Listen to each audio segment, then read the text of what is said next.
title of my introductory talk for our international Zoom conference is Plurivocity and the Voicing of the Future of Christian Metaphysics. I divide my opening remarks into two parts. The first part consists of a desired welcome and thanks that will also speak to the ethos of philosophy at St. Patrick's College, Maynooth, on behalf of the faculty, while also drawing your attention to future events at St. Patrick's. The second part gestures towards my vision of the future of Christian metaphysics. In the first part, plurivocity will be accented. In the second, the future. It is with an overjoyed heart on behalf of the Faculty of Philosophy at St. Patrick's College, Maynooth, that I have the privilege of welcoming our rather sizable audience, as well as welcoming and thanking the array of voices of our distinguished speakers and respondents. As voices as diverse as Martin Heidegger, Ferdinand Ulrich, Joseph Pieper, and William Desmond are keen to remind us, all genuine thought and mindfulness is always a form of giving thanks. Hence, knowing the genuine character of the work of our speakers and respondents, I wish to offer my deep debt of gratitude for their willingness to participate and for their diverse approaches and voices that will be on display today as we seek to wrestle with the ever-pressing question of the future of Christian metaphysics. This same attitude spills over to the many eager ears of our audience, many of whom have communicated to me and Dr. Kerr their intense excitement about this event. Thank you all for attending. Lastly, I wish to offer thanks to our Dean of the Philosophy Faculty, Reverend Professor Tom Casey, S.J., and to the President of the College, Reverend Professor Michael Milani, for their unwavering support of this event and future events that are being co-organized with my esteemed and trusted colleague, Dr. Gavin Kerr. Thank you all and welcome. The event of the future of Christian metaphysics is an inaugural moment, a foretaste of the visionary ethos we are seeking to incarnate at the Philosophy Faculty of St. Patrick's College. How then describe this vision, this ethos? It can be encapsulated in two phrases from the tradition of Christian thought. The first is in the spirit of Clement of Alexandria, vetus in novo patet, novum in vetere latet. This, of course, applies to the paradigmatic reading of the Christian tradition's revealed history as exhibited in the relation between the Old and New Covenant. But this brilliant hermeneutic approach can be equally applied to a Christian philosophical reading of the sapiential tradition of Western philosophy. Christian wisdom is anticipated in pagan wisdom, which in turn requires a taking up of this wisdom in a baptism by Christian fire. This is nothing new, but is precisely done in the spirit of the Alexandrian spoils of the Egyptians. This spirit carries over to Augustine and the majority of the church fathers. And this same spirit is imbibed by Aquinas and Bonaventure and the figures of the high Middle Ages, and is repeated in the great 20th century ressourcement thinkers, as well as the various schools of creative 20th century Thomism, be it transcendental, existential, or speculative. This applies to a second phrase from Augustine, which sees that the Western sapiential tradition of philosophy is an una verissime philosophiae disciplina. But this one of philosophia is no logocentric monolith. It is a tradition of traditions, a plurality of origin in a stream of memories centered in the mystery of the one and the many that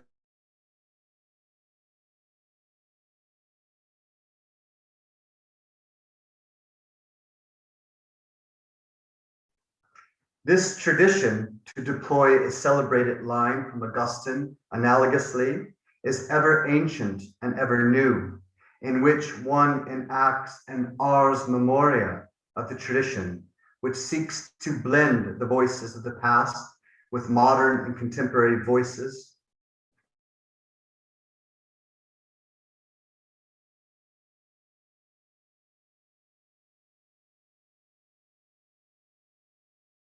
Our ethos then seeks to follow the lead of the magisterial lights of 20th century Catholic thought by enacting the art of transposition, as Marechal would say. This ethos is one of a welcoming, generous, and dynamic orthodoxy, rooted in the plurality of the Catholic tradition, which seeks to ask, what is Christian thought? Its origin, its meaning, and its eschatological end. We desire to do this in ecumenical exchange with our brothers and sisters within the various traditions of Christianity, so as to better understand together the love and truth of the Word made flesh, after whom Christians are named, renamed, and made new. But we are also convinced that if these profound questions of the origin, meaning, and end of Christian thought are to be properly raised, that the hard task of metaphysical speculation cannot be ignored, even if we ourselves cannot agree on the exact nature of the metaphysical tactic or style that should be deployed. For there is no doubt that there's more than just one. There is rather a plurality of approaches. If what is desired is a reigniting of full Christian wisdom beyond the prosaic immanent frame of our low, breathless atmosphere in which we all attempt to breathe, then something of the transcendence and exteriority of the metaphysical is needed. We all know that fire needs air. Is the air that we need most today metaphysical air? For did not the great Nietzsche also know the importance of the fresh, enlivening air of the high, icy peaks? Would this air reignite the fire of faith? And does not grace arrive along the path of being, as Ulrich beautifully stated? I would hazard to say yes, and that the metaphysical question of being and our humanity cannot be separated from the crisis of faith we are experiencing in the 21st century. I have outpaced myself in starting to speak too much in my own voice, but clearly this is partly the reason for today's conference and the questions which are driving the ethos of the philosophy faculty at St. Patrick's, along with today's speakers and respondents, and presumably today's audience. Could it be that, like the deer that pants after water, that we have gathered today because we too need air and are panting after the living waters of Christian metaphysical mindfulness, ready to be ignited? The good news is that if what I surmise is true, then this is only the beginning. In April of 2022, we are, Christ willing, putting on a major in-person conference on a related but broader theme than today's, the future of Christian thinking, which will also tackle political and ethical issues. The keynote speakers for this event include Rowan Williams, Eleanor Stump, Thomas Joseph White, Rudy Tevelde, Francesca Erin Murphy, John Canassis, Patrick Lee, Robert George, Therese Ann Druitt, Philip Rosemond, Cyril O'Regan, David Bentley Hart, D.C. Schindler, John Milbank, Connor Cunningham, Caitlin Smith-Gilson, Judith Wolfe, Mette Lebeck, and Gavin Kerr. This event will also be used to launch our new annual lecture series in Christian philosophy with our inaugural lecturer, William Desmond. William Desmond will be followed in the spring of 2023 with Cyril O'Regan as our second speaker in this lecture series. We would be delighted to see you all in person and welcome you to St. Patrick's with hopefully copious amounts of wine and Irish beer in April of 2022, and please do assist us in spreading the word.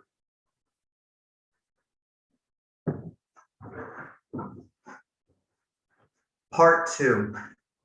I turn now to my own gesturing voice, which is one amongst many within the eventful site of conversation that takes place in the tumultuous bustle of the agora, or better, the Areopagus, that hill of Ares upon which Paul brought the message of the unknown God, the incognito foolishness of the crucified and risen Word made flesh, who came to us hidden and will one day come to us again in glory. Paul's situation, of course, is not unlike our own, but it was also remarkably different. Both ages are reflective of a dizzying time of fracture and loss of foundations, a veritable marketplace of ideas. But the difference is that Paul came at the beginning of the announcement of the Kerygma, whereas where do we stand now in this time which is out of joint, to borrow from Shakespeare's Hamlet? Heidegger is right that we are latecomers, and there is clearly truth that the owl of Minerva only takes flight at dusk. But what truth and wisdom are gained and lost after the end of history, after the imminent attainment of the speculative visio beatifica? Let me offer something of a bricolage for lack of time. In the Hegelian progeny of the left wing, it is a mere radicalization of alienation. Clearly, absolute spirit's alienation from itself must be pushed to Feuerbach's alienation that returns the projection of humanity's attributes into the divine sphere back into the man of flesh and blood. Theology becomes anthropology. To Marx's economic and material alienation of man from his own labor. There is a triad at work here. Hegel's talk of Geist gives off too much the aura of the theological, whereas Feuerbach's projection sounds too much like the aura of metaphysical transcendence, whereas Marx finally hits the nail on the head and banishes both auras in the holy horizontal plane of material alienation, ending in the earthly coming of the kingdom. This German triad of increasing radicalizations of forms of dialectical alienation sounds all too similar to the 24-year-old French high priest of positivism discovering his law of the three states. For here too you have the analogous movement from the theological to the metaphysical to the final facts of the sociological. And of course, Durkheim applauded this move because it shows that we are on the same footing as things.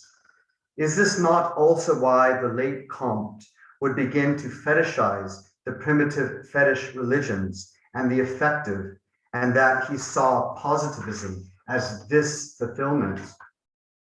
The birth of positivism in sociology is not only an anti-Christian and anti-metaphysical event, but it always harbored within it a dark Tellurian underground as its logical double.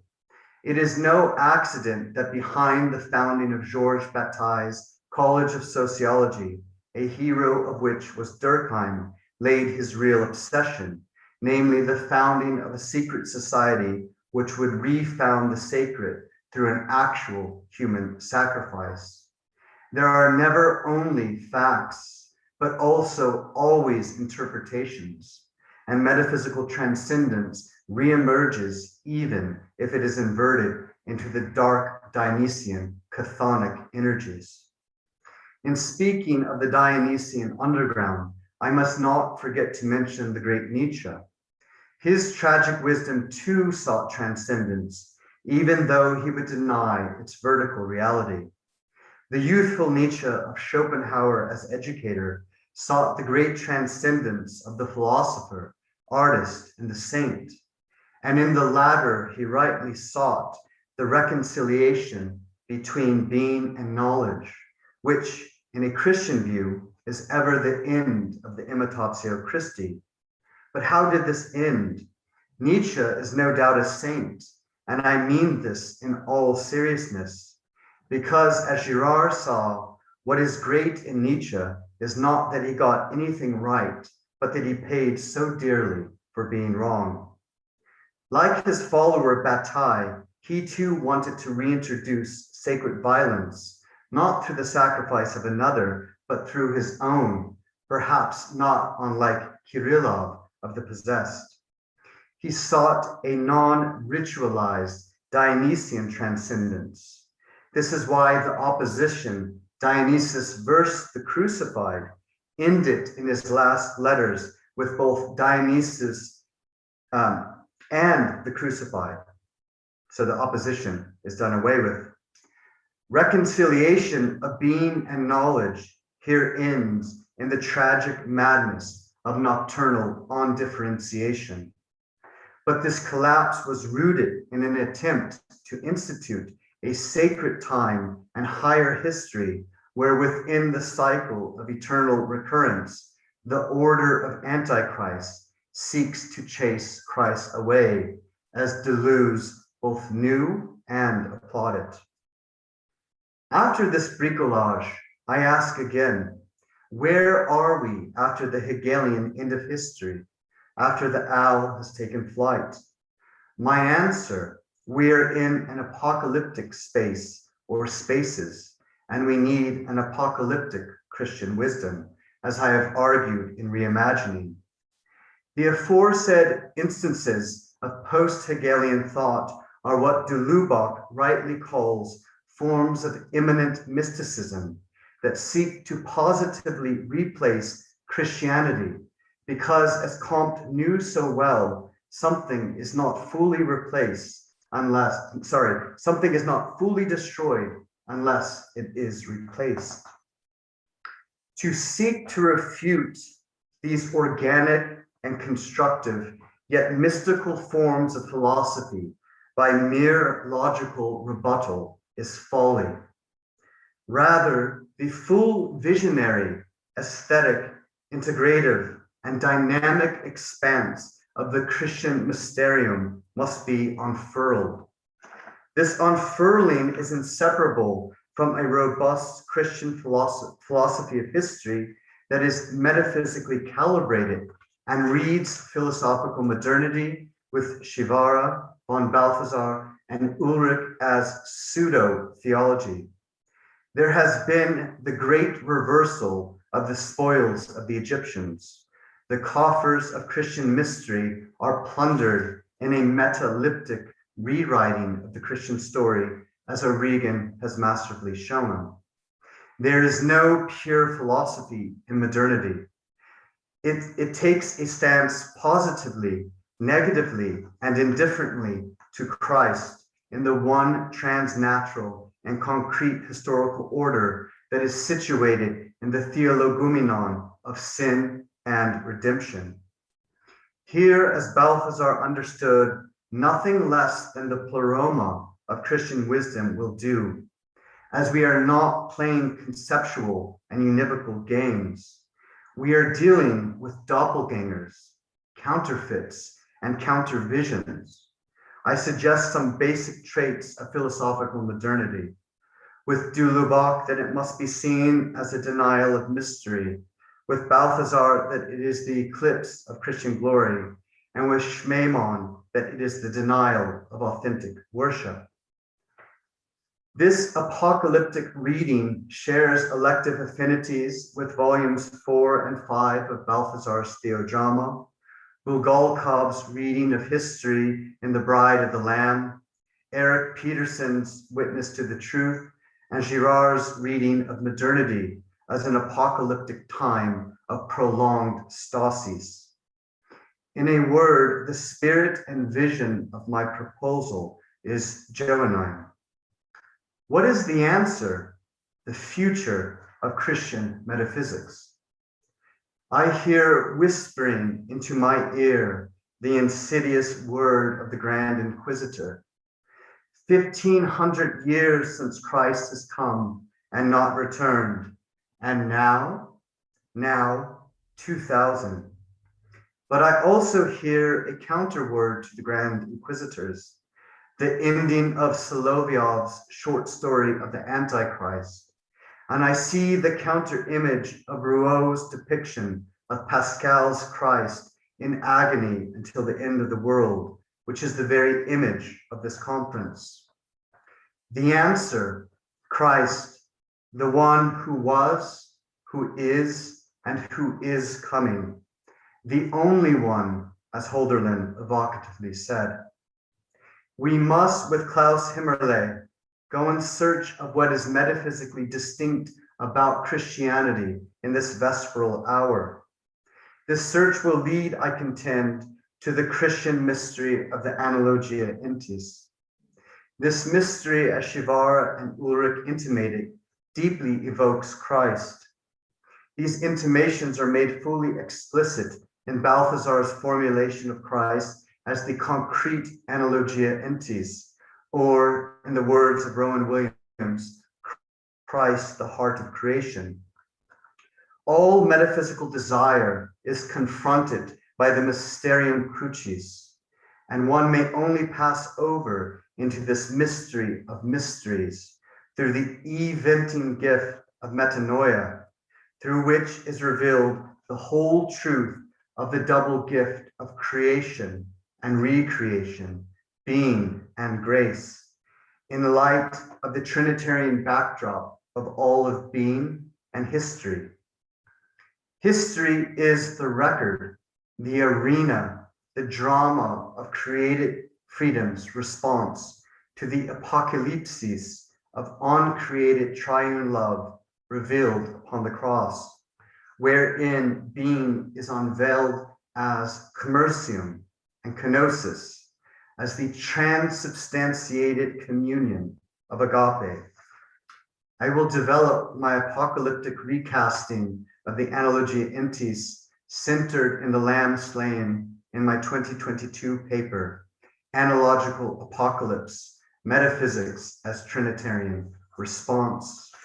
Thank you very much for listening, and it is with great joy and pleasure that I hand over to Jesse Rogers, Professor Jesse Rogers, the Dean of the Theology Faculty at St. Patrick's College, Maynooth, who will be chairing the first session. Thank you. Thank you, Philip. It's my pleasure for the next 2 hours to be doing a little bit of chairing, but mainly listening to what will no doubt be very interesting papers. Just to tell you what to expect, we have 2 papers, and each paper has a prepared response.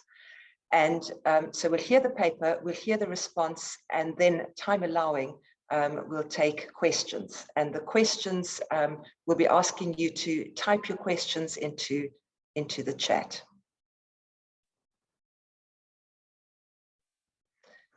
So it's my pleasure to introduce and to welcome Jennifer Newsom-Martin, who is Associate Professor of Systematic Theology at Notre Dame. She's a Catholic systematic theologian with a particular expertise in the thought of Hans Urs von Balthasar. And her first award-winning book in 2017 is on Hans Urs von Balthasar and the critical appropriation of Russian religious thought. She is very busy. She serves on the editorial board of Religion and Literature and the University of Notre Dame Press. And she has a history of leadership positions with the Hans Urs von Balthasar Consultation of the Catholic Theological Society of America, and also the steering committees for the Christian Systematic Theology Unit and the Eastern Orthodox Studies Unit in the AAR, the American Academy of Religion. And this afternoon, she is speaking to us on the Christian future of metaphysics, the carnal turn in Catholic theology. So I hand over to you now. Thank you. Thank you so much, Professor Rogers, for that warm introduction. I'm delighted to be here with all of you to present my paper, The Carnal Turn in Catholic Theology. Part 1, on futurity and flesh.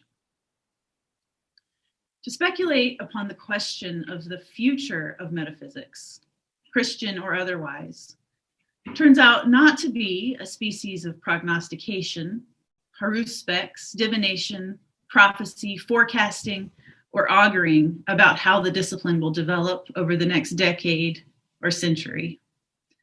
Rather, on a Christian view, simply asking after the question of being, attending to it as a phenomenon, is already to be in the domain of this futurity. It is to open one's eyes to see the strange and ordinary truth that at every single moment, even now, being in its gratuity and gift perpetually arrives, is perpetually arriving. As Balthasar suggests, like the opening of a door, the entrance of a person, an event coming toward us, the arrival of a message, the commencement of a story, the springing up of a source, the shining out of a light. That is to say, the luminous mystery of being itself bears within it the conditions of its own future. This futurity of being, the infinitude of its always beginning again, has resonances philosophically in the vital, continuous flux of Henri Bergson's dynamic notion of duration, Heidegger's coupling of Zukunft, future, and Zukommen, to come toward, and poetically in the splashing up of Charles Péguy's eternal spring of water and his stirring meditations on the theological virtue of hope. What this constitutive futurity of being means for Catholic theologian Hans Urs von Balthasar, whose metaphysics represents a complex negotiation with Aquinas and Heidegger, is that being is, quote, essentially open-ended. Even more, it is essentially a beginning, a promise, a hope, an upspringing. To affirm the structural openness of being, the fecundity and fullness of what Balthasar calls provocatively the womb of the future, is, however, at the same time, to affirm that the present moment is always already passing away, even now, which suggests, with no small degree of force, the precarity, contingency, and transience of human being, especially over and against the absolute being of God. The scriptures, especially the Psalms and the prophets, have a certain kind of poetic language for this phenomenon of human transitoriness vis-a-vis God. It is flesh. In Job, mortal flesh comes up like a flower and withers, flees like a shadow and does not last. In the Psalms and Isaiah, the days of human beings are like grass. And all flesh, 1 Peter reaffirmed in the New Testament, is like grass. These scriptures often present the impermanence, creatureliness, and sexual differentiation of human beings. That is, as beings whose genesis is in biological reproduction and whose species can sustain itself only by means of this biological reproduction, together with its unlikeness to and distance from God, who is absolute and who endures forever. If all flesh is like grass, we can begin to understand alongside Balthasar that the language of flesh as a cipher for the human being, precisely in her simultaneous transitoriness, but also in the wonderful sublimity that sets her apart from everything else in the world. Flesh in this Balthasarian, psalmist, prophetic, and Johannine economy represents creaturely being, precisely as between God and world, as oscillating between the polarities of essence and existence, unlike God, for whom essence and existence are identical. The metaphysical mysteries of creaturely finite being are revealed most perspicuously at the beginning and the end of a human life. That is, at our births and at our deaths.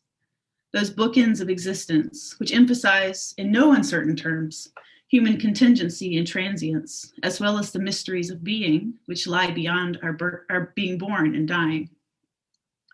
In a Balthasarian metaphysic, following Ferdinand Ulrich's emphasis on ontological canonicism, the act of being by which God in creation brings this flesh like grass and the whole panoply of creaturely being into existence is an act of profound divestiture. It, quote, does not subsist in itself, but surrenders itself to the finite essences and their chalice character. And it is precisely this flesh into which the word of God in self-surrender becomes incarnate, verbum caro factum est, to quote John 1:14, and from whose death and resurrection Eucharistically fills up the cosmos with triune life. By chalice character, Balthasar means that, like a Eucharistic chalice, flesh and every created thing, from plant to prey, is ontologically open to, transparent to the disposal of the other, inclined in a posture of alert readiness and even desire to that which is beyond it. The mother, the neighbor, its own death, perhaps the monastic or ascetic life, or the transparence of a sainthood thoroughly abandoned to God, as in Balthasar's articulation of the metaphysics of the saints. It is thus of the essential nature of being to be self-transcendent, ecstatic, erotic, stretched beyond itself.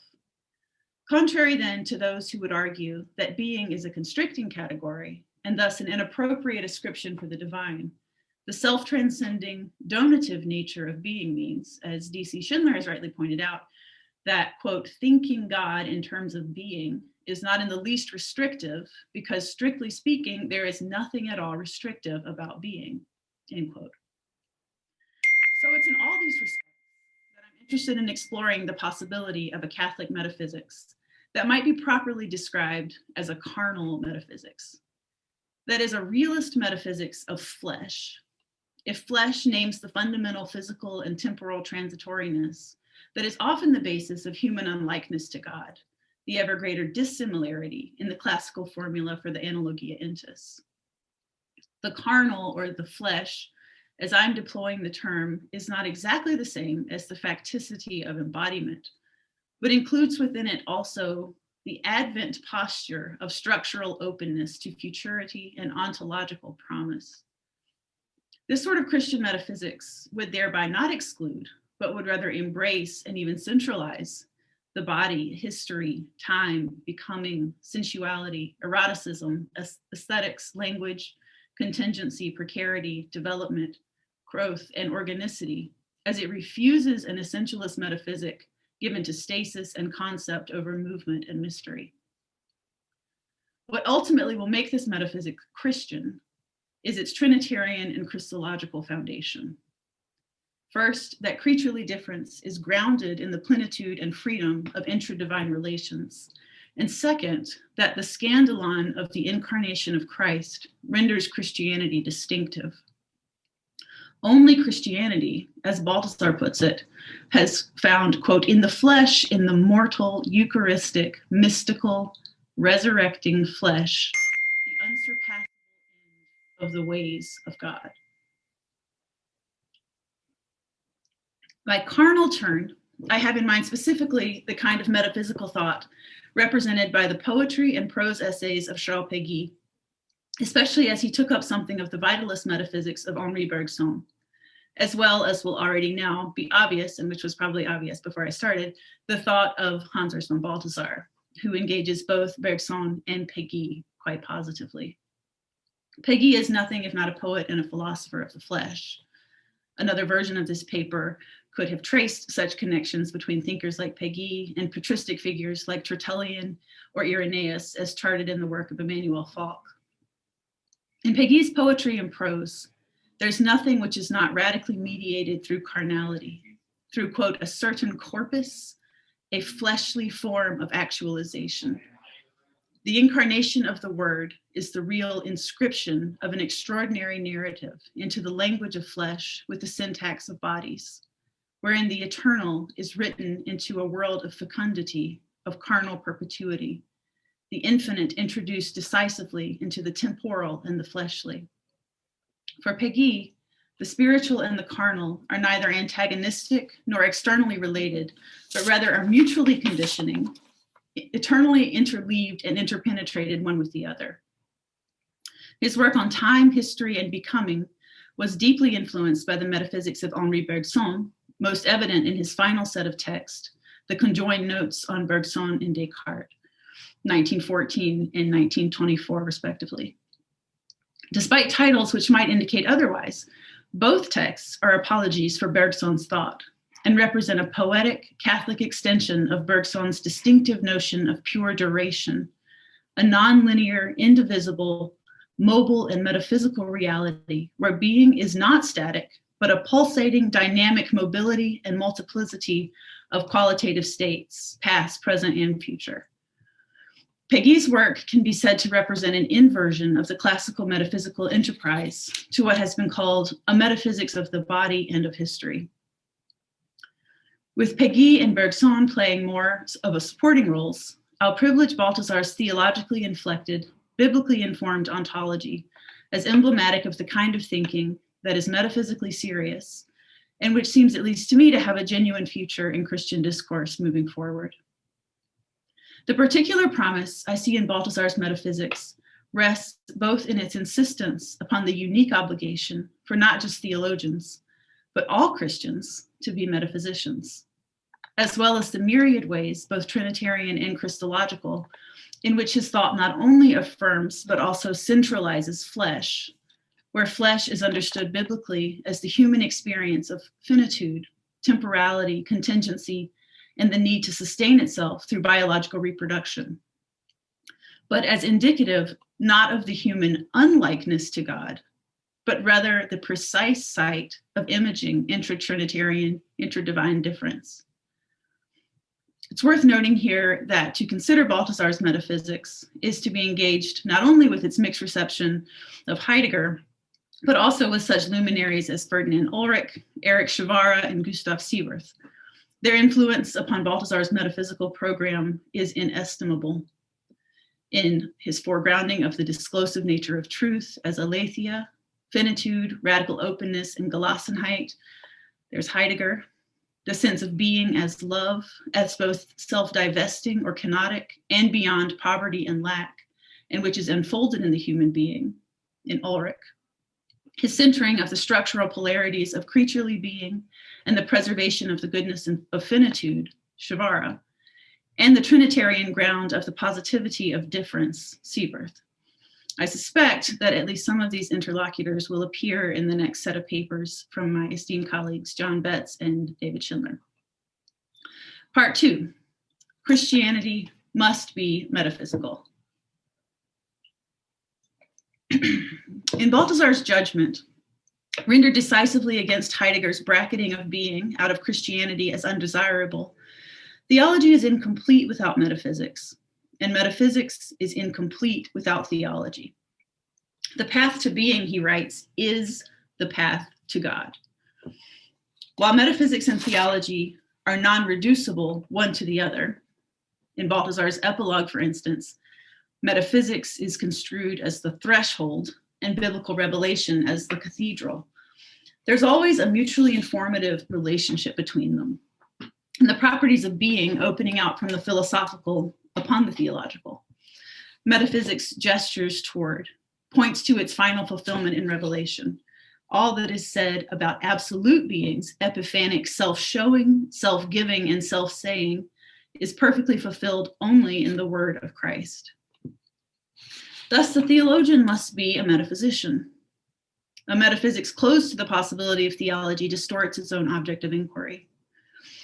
Balthasar's claim, however, is stronger than making a close association between the discipline of theology and the discipline of metaphysics, insofar as the obligation toward the metaphysical does not simply obtain within the guild of theology, but rather extends to all Christians, all of whom have, especially in the context of a hostile culture for which the metaphysical is no longer au courant, in the worst cases in profound danger of elision and of being forgotten, and in the best case, obfuscated under the cultural and philosophical assumptions that characterize the modern age.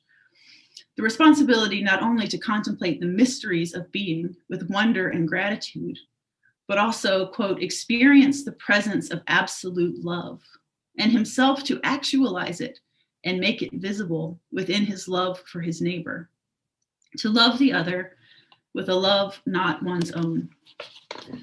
Balthasar, the culmination of this universally Christian obligation to metaphysics is in the call to the contemplative monastic life, a discrete act of self-sacrifice to exist not just in spirit, but as a living person with flesh and blood at the disposal of the other. For Balthasar, the heart of metaphysics, the mystery of being that theologians and Christians are called alike to contemplate, is nothing other than the enigma of the real distinction, the difference between temporal and eternal being, and particularly the mysterious oscillations between the two poles of essence and existence within the unity of creaturely being. The Christian metaphysician, the true philosopher, who through the illumination of her spiritual senses has an eye attuned to the mysterious measure of proportion between being and that which exists, must account for both poles simultaneously, and particularly for the movement of dynamic tension between them. Indeed, for Balthasar, it is Christians who are and must be, quote, the guardians of a metaphysics of the whole person in an age which has forgotten both being and God. At the same time, Balthasar cautions that, quote, metaphysics is not a ware which can be bought and sold, ready-made. We must ourselves think. On my reading Balthasar's invocation of the phrase ready-made, here evokes Bergson's philosophical critique of the ready-made, tout fait, in his introduction to metaphysics, and more proximately, Péguy's gloss on the ready-made in his notes on Bergson, which is in no uncertain terms a takedown of the deformations of positivist modernity, which is both anti-metaphysical and antibody, where being itself is a formal concept which can be mastered rather than, as in Balthasar's metaphysical vision, a perpetually renewed self-donation of the radiant glory and presence of a God who is eternal surprise, for which human beings situate themselves in a posture of, quote, Advent-like openness of the coming of something greater than itself by which it could be determined. Péguy's interpretation of the ready-made makes a distinction between two uses of the expression tout fait. The first is when Bergson juxtaposes the language of tout fait with the being made. This usage indicates the, quote, opposition, the profound, essential, metaphysical tension between the present and the future and the present and the past, end quote. That is, the categories of present, past, and future are not matters of chronology and sequence, but as in Bergsonian duration, of being itself. In a word, it is metaphysical. The future, Péguy writes, is not only the past for later, and the past is not only the future made old. The second usage of tout fait has, with Bergson's critique of ideas, concepts, and categories that are mechanistically repeatable, passed unthinkingly from generation to generation without thought or fresh effort to receive them anew, a process which inevitably leads to sclerosis. Péguy here extends Bergson's sartorial metaphor, which likens the ready-made to a suit of clothing purchased off the rack, in contrast to a bespoke suit draped and cut to fit a particular person's form. The distinction is really one of adaptation and not of newness, since clothes and ideas can come into the world according to a stock pattern intended for commodification, already old even as they are coming off the line. This background gives a helpful context to Balthasar's resistance in the 5th volume of The Glory of the Lord, both to those metaphysicians who would ask ready-made questions of being, or Christians who would spout ready-made answers from biblical revelation, the latter of which has historically put on or taken off the garb of metaphysics as if it were like a form of outer clothing. The futurity of being can neither be determined in advance, nor can human beings be anything other than entities determined by this metaphysical act. These texts foreground Péguy's belief that the distinctive hazard of modernity is that it eradicates the present, transforming present moments instantly into a pastness that is rigid, suffocating, stale, and habitual, where one ends up with a present that is a thin slice of the past. For Péguy, modernity and its ersatz god capitalism effectively sidelines everything which cannot assure the same sorts of security that the logic of money provides. That is, quote, faith, theology, philosophy, metaphysics, morality, civics, economics, poetics, the fine and musical arts, reality, in fact, end quote. The anti-Christian temptation of modernity for Péguy is to mistake that which belongs to realms of, quote, nourishment and life for what belongs to recording and history, which is tantamount to a preference for the past over the present and a grave and systemic forgetting of one's own precarity, which is, for the Christian, the most profound condition of human beings. The Bergsonian revolution is precisely the recovery of a genuine presentness, an awareness of the precarity of our flesh, which is nothing less, according to Péguy, than, quote, the only situation and position that is Christian. For he, that is Bergson, puts us back into the precarious and the transitory, into that state of undress, which is truly the human condition. Precarity is both the misery and the glory of embodied human life, in which the theological virtue of hope, that one must always begin again, gets concretely performed and reperformed, inscribed and reinscribed, visited and revisited. Balthasar likewise resists forms of technocratic modernity, which would assume possible domains of knowledge or spheres of existing that can be exhausted, plumbed, dominated, or mastered. His theologically inflected metaphysics disallows any registration of bare facticity, since everything that exists, every blade of grass or cicada or pebble or beetle or man, has significance and an essential mystery by virtue of its sheer existence, by its participation in self-donating being, and its ontological confession of itself. There are, he says, no naked facts. Unlike the modern logics of capitalism and materialism, the abundance of existing things cannot run out or be used up or be consumed. Quote, like a finite sum of money, you are never finished with any being, be it the tiniest gnat or the most inconspicuous stone. It has a secret opening through which never failing replenishments of sense and significance ceaselessly flow to it from eternity, end quote. All subsisting beings are thus, however hiddenly, structurally open to futurity and plenitude, precisely insofar as they participate in the infinite being of God. Section 3, a reimagined fourfold. Balthasar's metaphysics rearticulates Heidegger's fourfold distinction with an aim to protect both the sense of originary wonder at the biblically saturated glory of divine being, which is for him the fundamental aim of metaphysics, as well as the immanence of God in beings, an immanence which is not threatened by an equally vociferous assertion of God's divine transcendence. The first and most significant distinction in Balthasar's reimagined fourfold is at the carnal site of biological reproduction and birth. That is, the distinction that emerges at the primal interaction between a newborn child and her mother. The child comes to gradual consciousness of itself as distinct from the thou of its mother, who looks upon it smilingly, such that the child learns that it is, quote, contained, affirmed, and loved in a relationship which is incomprehensibly encompassing, already actual, sheltering, and nourishing, end quote. The experience of the child is the coincidence of Sein and Dasein, where existence is both glorious and a matter of course. According to Balthasar, this primal experience between mother and child cannot be surpassed or even added to, but the sense of distinction within the unity of gratuitous love is permanently retained and structures all future knowing, willing, thinking, and loving.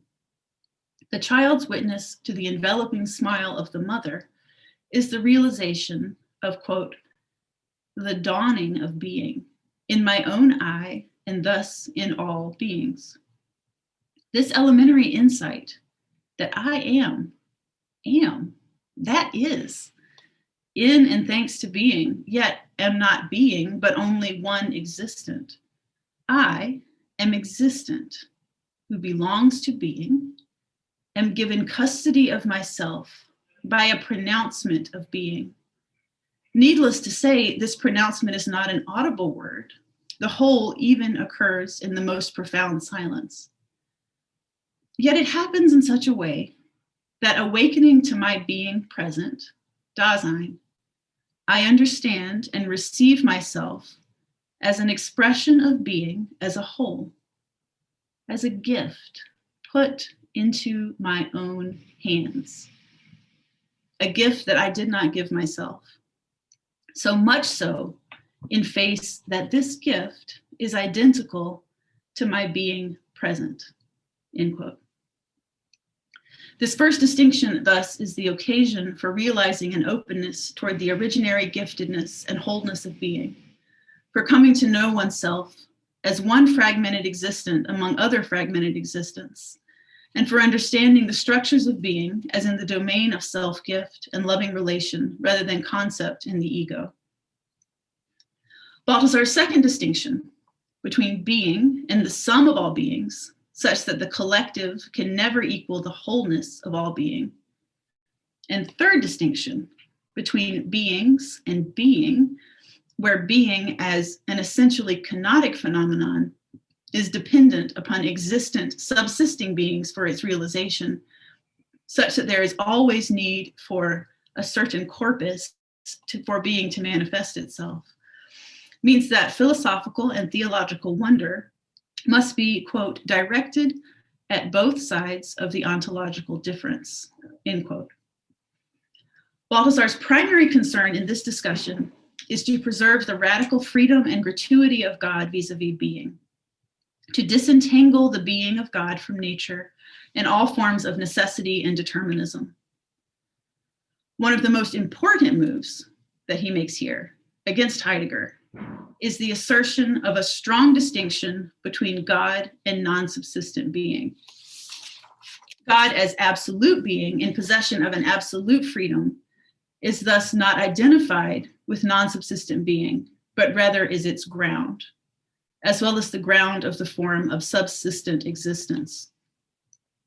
This refusal to equate God and being, and thus, in Balthasar's estimation, the refusal and the overcoming of ontotheology, the creation of a space in which beings can be sheltered, a space which is secured in the difference of Trinitarian distance, protects both the radicality and playfulness of divine freedom, as well as the goodness and integrity of the finitude, contingency, and multiplicity of creaturely beings who were beneficiaries of and participants in God's free and personal love. This manifestly Christian denial of an ultimate necessity to being, this allowing being to, in Balthasar's words, hover in the unheard of oscillation of not having to be, recalls Charles Péguy's emphasis on precarity as the only situation and position that is Christian. Part 4, the final section, the Trinitarian and Christological ground.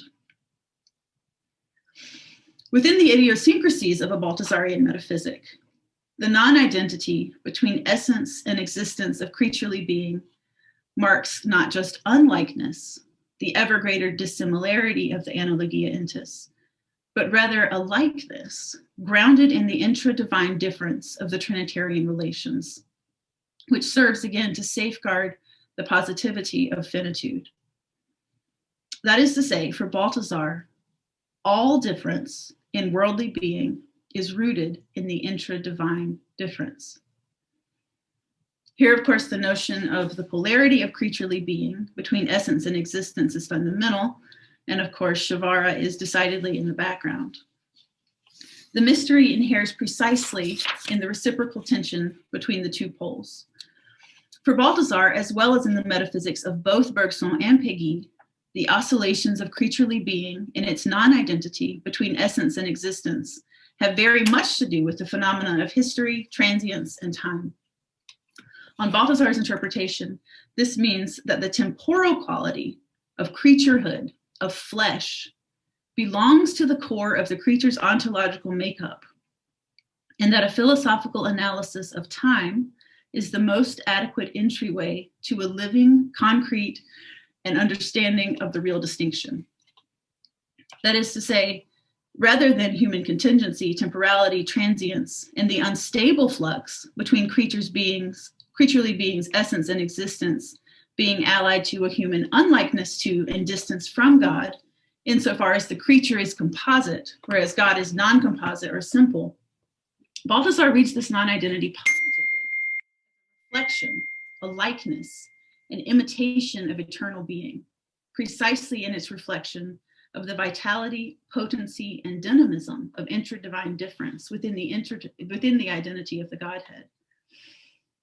Thus, the human being images God in her dynamic, imperfectly realized interplay between essence and existence, what we have been calling flesh, and does so in a positive rather than a merely negative mode, insofar as it provides an image of the unity in difference of the Trinity. Balthasar writes, the non-identity specific to the creature points back in its primary constitution to what may be called the identity, of the essence, and of non-identity, of the hypostases in God. A concrete expression of this is the polarity that traverses creaturely unity, which in fact is always both participation in a genus or a species, and in addition, unity in the sense of the creature's individual singularity. Although we can in no way equate God's substantial being with the unity of a species or genus, the polarity just mentioned, despite all differences between God and the creature, images the way in which the divine hypostases are one with the divine essence and yet distinct in relation to one another. To summarize, the dramatic polarity of creaturely being between essence and existence, as well as all the other anthropological polarities that Balthasar's work privileges elsewhere, do of course indicate some kind of non-similitude with the creator. They evince potency and incompleteness, but also perhaps counterintuitively indicate, quote, an aspect of positive similarity to or comparability with God, end quote, insofar as God's substantial relations are on the one hand identical with the divine essence and on the other distinct from one another. Balthasar's refusal to separate the essence or being of God from the vitality and dynamism of the personal Trinitarian relations is another means by which he refuses to accept a substance-based or essentialist metaphysic that is static or merely conceptual. He allies the personal Trinitarian relations or processions of God, not the essence as something over against the Trinitarian persons, to the transcendentals of being. Being is at once, for Balthasar, epiphanic, self-showing beauty, a diffusive, surrendering, communicating, self-giving, a goodness that is bonum diffusivum sui, made itself in its giving everything away, and a self-saying truth. Being thus imparts itself from its own ground, and in this self-transcendent imparting is preserved. The transcendentals of being capacitate beings to transcend themselves ecstatically or erotically, such that, quote, surrender creates new beings. Secondly, that a moment of death always lies in this surrender, as if in anticipation of the ultimate supernatural surrender of Christ, in whom all things have their being. Indeed, the exposed, chalice-like, open quality of being as kenotic self-gift is expressed most manifestly in the incarnation, passion, death, and resurrection of Jesus Christ.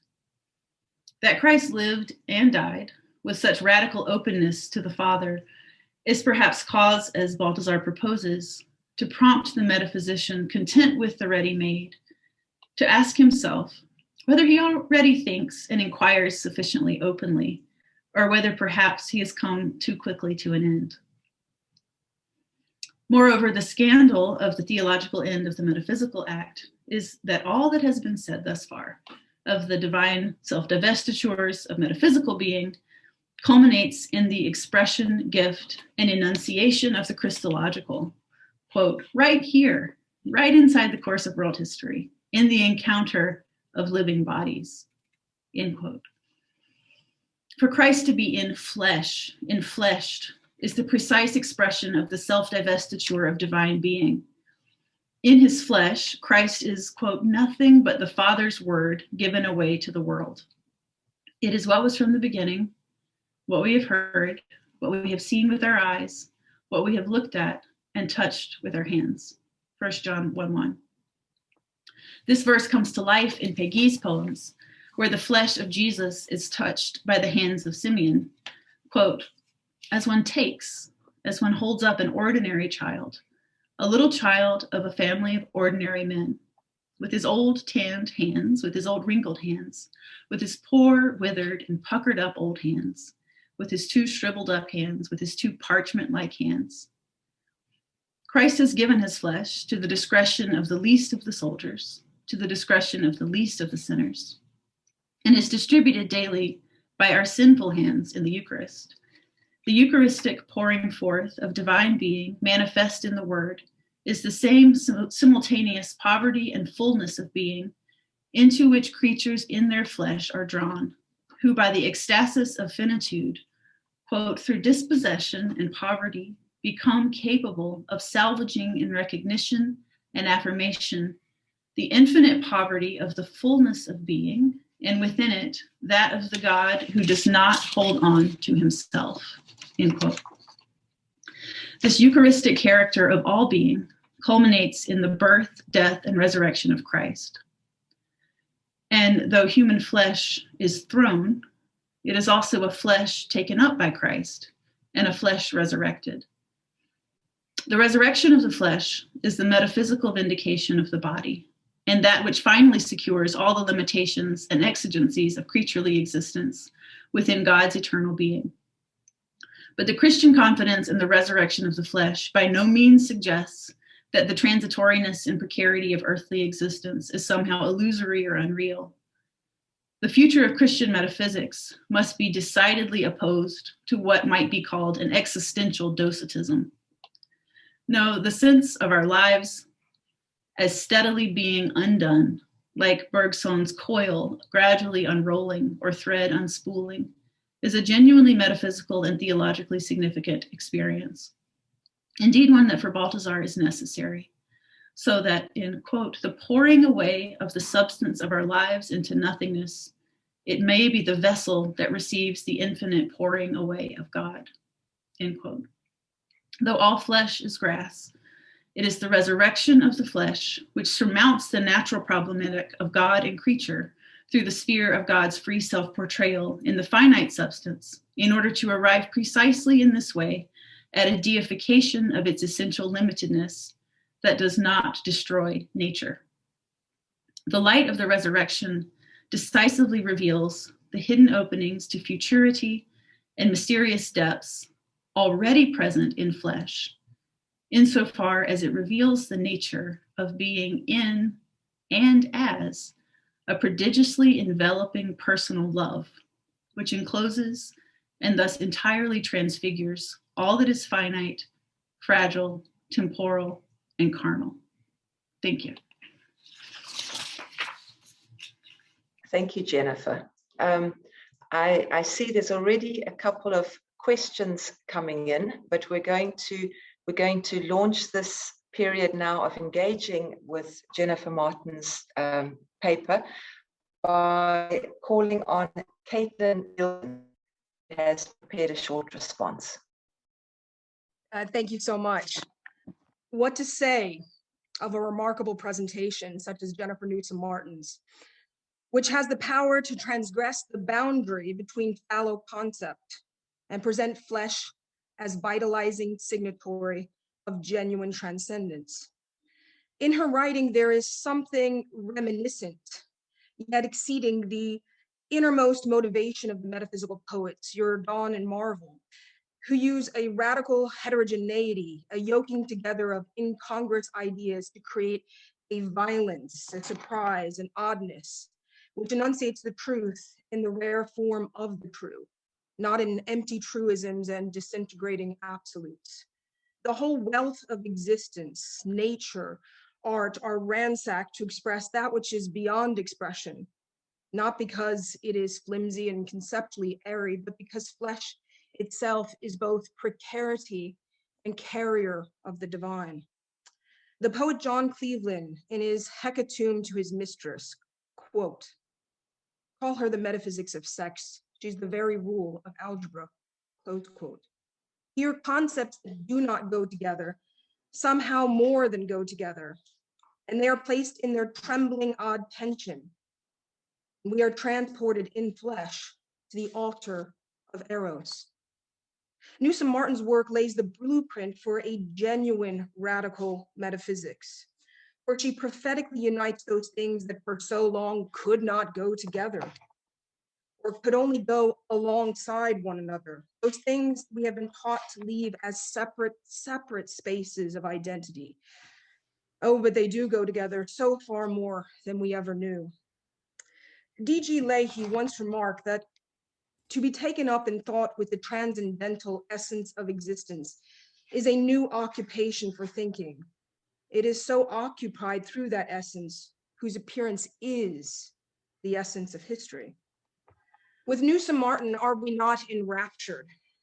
Listening to a master in conversation with Leahy's relentless occupation with history, with Peggy's relentless cruciform hope, Bergson's relentless duration, and Balthazar's metaphysics of even more startling, relentless love.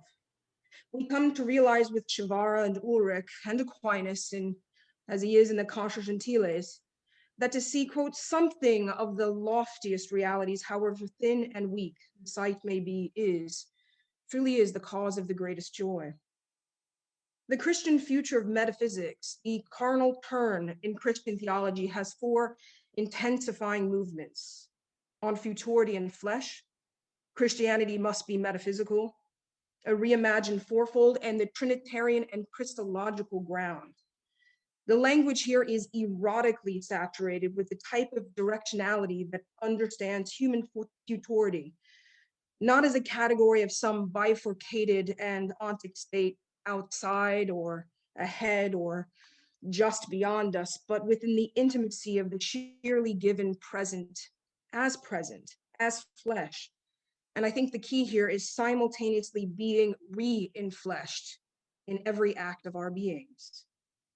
The metaphysics of genuine human temporality is an experience of being durationally re-infleshed, thus revealing us to be kenotic and at times epiphanic. For are we not perpetually, durationally, in the midst of taking off the flesh of the old self and revealing the shivering nudity beneath, capturing in us the eros and agape of the psalmist's deer, panting for streams of water in every single gaze? Let us not forget that metaphysics has always been about the dead, even in its failed forms, which place inert, static concepts clumsily and perniciously atop the trembling polarity of essence and existence. We are still brought back to the dead, brought back to flesh, or more precisely to diversion and denial. Metaphysics has always been about the death that is in life, about the flesh that sweats and bleeds and chides and yet somehow resides in the immortal agon. Metaphysics is not dead. There's no getting past metaphysics, as so often the postmodernist temptation to stuff that portulent corpse once and for all in its nondescript pine box, and for once and all for all push that stone across the freshly hewn tomb. For Newsom Martin, any genuine thinking must rethink its own temporality within the metaphysics of flesh. It is a rethinking that avoids both Egypticism and the Gnostic fantasies, which devolve faith into magic. The metaphysics of the flesh is a rethinking of that which cannot complete itself, where each temporal incompletion overflows with the bones and sinews of human contingency, infinite poverty, and transience. Human action is always and ever in the act of being re-infleshed. It both fails to complete this act in its greater unlikeness to the Godhead, and simultaneously expiated of this failure through its union with creational love as self-divestiture, made most consummate in the memorial as living sacrifice of the Mass, in the, quote, likeness grounded in the intra-divine difference of the Trinitarian relations. Neither of these poles magically obfuscates the other, and it is this coexistence that marks human time and makes and remakes the metaphysics of the flesh, the inner dynamite of Kierkegaard's fear and trembling. Trembling. We share a likening union with God, even into the region of unlikeness, in the non-identity between essence and existence, which marks our creaturely being. How incredible are the stunning and untrod lengths of the divine's self-donation.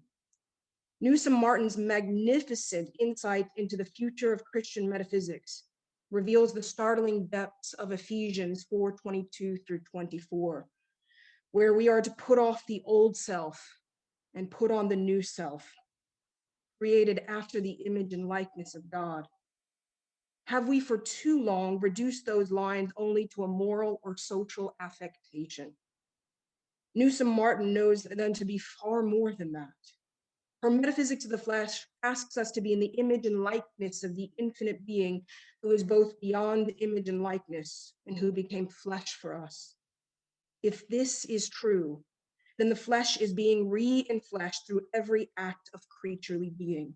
And if this is true, then there is no getting beyond, outside, past, or around metaphysics. Let us, with Newsom Martin, be unapologetic about that. Metaphysics is the threshold, biblical revelation, the cathedral, Christ, the altar uniting the two in flesh and blood. Why re-enfleshed? What again is meant by this? We turn to Guardini in The Last Things, and it's quoted by von Balthasar in Dare We Hope. Quote, being genuinely good would mean that we accomplish in every hour what that hour required. And thus life would ascend to the fullness of its achievement and perfection is called for by God. What is not done now cannot, however, be made good later on, because every hour comes but once, and the next has once again its own demands. What becomes of the gaps and voids in its continually passing life? A metaphysics of flesh to be durationally re-enfleshed is precisely what becomes of the gaps and voids in this continually passing life, and it leads, as all roads lead, to Rome, to Christ's kenotic ardor. What is being re-enfleshed? What is being re-enfleshed as the poets see it? It's Tennyson's tears, idle tears, I know not what they mean, tears from the depths of some divine despair. It is Cummings' nothing which we are to perceive in this world equals the power of your intense fragility, whose texture compels me with the color of its countries, rendering death and forever with its breathing, with each breathing. It is Peggy's God who has seen days blazing like flames, summer days in June, in July, in August, winter days, winter evenings laid down like a cloak, seen the dark, deep sea and the dark, deep forest and the dark, deep heart of man, seen hearts devoured by love throughout a lifetime in charity, burning like flames, and seen gathering beneath the iron claws drops of blood which glittered like diamonds. Well, I tell you, God says, I know nothing so beautiful in all the world as a little child who falls asleep while saying his prayers under the wing of his guardian angel. I know nothing more beautiful in this world as the child who falls asleep saying his prayers, as a little creature who falls asleep confidently, and who jumbles his Our Father with his Hail Mary. Human persons act from eternity as united to their incorporeal intellectual substance, which as the form of the body, the form of the flesh, protracts that eternity into the moving image of their own selves as grafted in act in this divine divestiture. This is why the metaphysics of embodied existence leads us to Trinitarian effulgence, and it is ubiquitous and haunting every corridor of genuine meeting.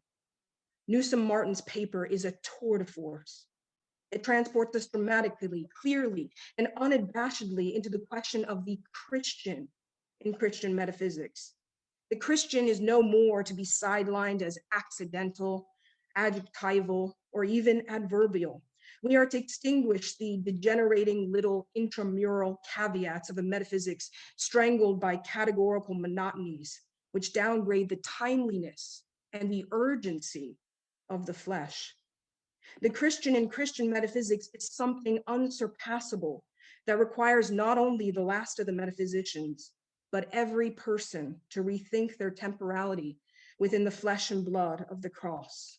This does not deny the real distinction, but helps to realize it as real, as embodied and reinfleshed every moment of our lives. As an ending note that brings us back down, hurling down into the den of iniquity, of the so-called real world of unreality, we find ourselves surrounded by another sort of flesh. While Newsom Martin's paper is not so much directed towards the practical or social repercussions of her metaphysics of the flesh, it is, in my estimate, the essential guardian to combat the academic stranglehold that demands to the death another sort of body politique, one of plasticine flesh enclosing the mannequin anatomy of misremembering that lurks in identity politics, critical race theory, and all the succubant variants so preoccupied by flesh, but haven't even a clue what it is. No blood or water flows from those sides.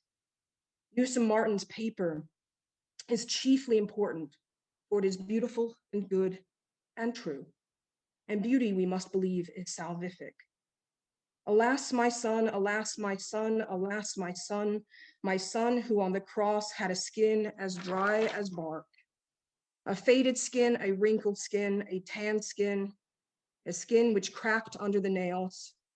My son had been a tender, milky child, a childhood, a burgeoning, a promise, an engagement, an attempt, an origin, a beginning of a redeemer, a hope of salvation, a hope of redemption. Charles Piggy, The Mystery of the Holy Innocents. It's been such a supreme pleasure to have read this over the last couple of weeks, to digest it, and it's incredible. I'm so delighted to be here today. Thank you, Caitlin, for that that passionate and engaged response. We don't have much time for questions because the next paper begins kind of on the hour or a minute after. But I think perhaps if we can just take the first question. And my apologies. On my computer is hidden who it comes from. So it's not anonymous, but only anonymous to me. The question to Jennifer is, you suggest or claim that the non-identity between a creature's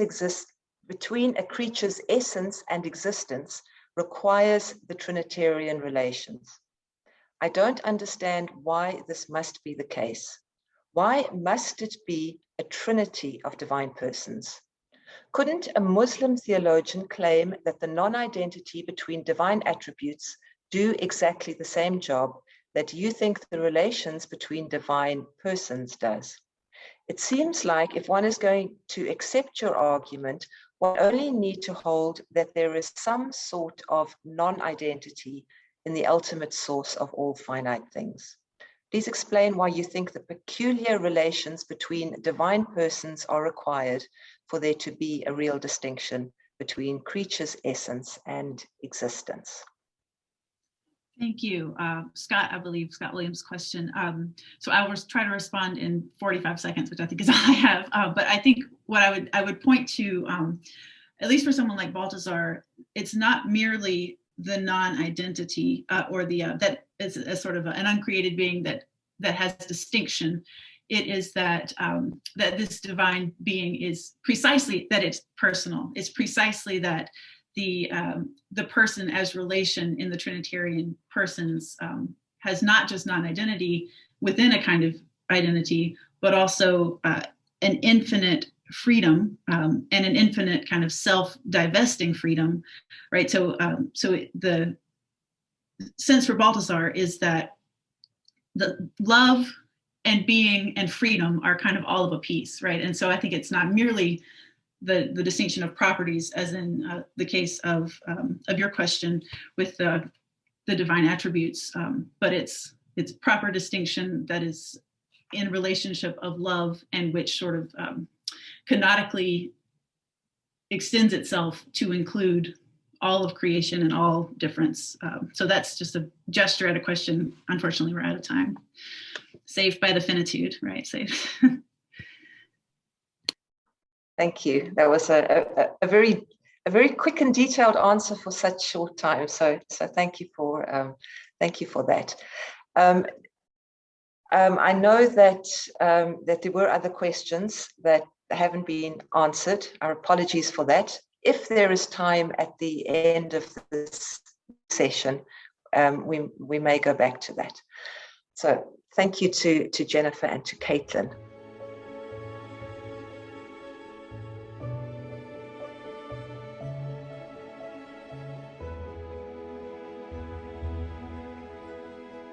Christian thought faces unprecedented challenges, ranging from a denial of metaphysics to previously unforeseen ethical and moral questions arising from contemporary science and ever-advancing technologies.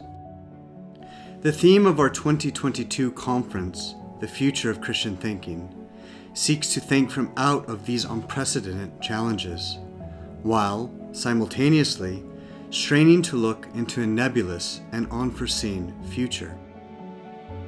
A vast array of many of the foremost thinkers engaged with Christian thought have been invited to speak on these issues. These thinkers are representative of many different schools, approaches, and styles of Christian thought across confessional divides. And together, the ever-pressing question of the future of Christian thinking will be pondered from within an intellectually polyphonic and ecumenical conversation. Conference keynote speakers include Rowan Williams, Eleanor Stump, David Bentley Hart, Robert George, John Milbank, Cyril O'Regan, Thomas Joseph White, D.C. Schindler, Francesca Aaron Murphy, Connor Cunningham, Judith Wolfe, Patrick Lee, Rudy Tevelda, Therese Ann Druart, Philip Rosemond, Metta Lebec, Caitlin Smith-Gilson, John Canassis, and Gavin Kerr. This event will also be used to launch our new lecture series in Christian philosophy with our inaugural lecturer, William Desmond. William Desmond will be followed in the spring of 2023 with Cyril O'Regan as our second speaker in this lecture series. COVID-19 has struck hard at the communal life of the world. One of the ways it has affected academia deeply is in the loss of our beloved communal events of academic conferences. We are all aware that what makes these events beautiful and integral to the meaning of academia is the overflowing of conversation begun in the keynotes and panel sessions into the communal gathering outside of the formal setting. It is in the breaking of bread and the sharing of wine, in the meeting between old friends and the making of new, that gives flesh and blood to the spirit of the life of the mind and our intellectual endeavors. It is thus with an eager heart that we are able to welcome you with Irish hospitality amidst the imposing yet inspiring cloistral hush of our historic campus. More information on this event can be found on our website, and registration is via Eventbrite. We would be grateful if you aid us in spreading the word.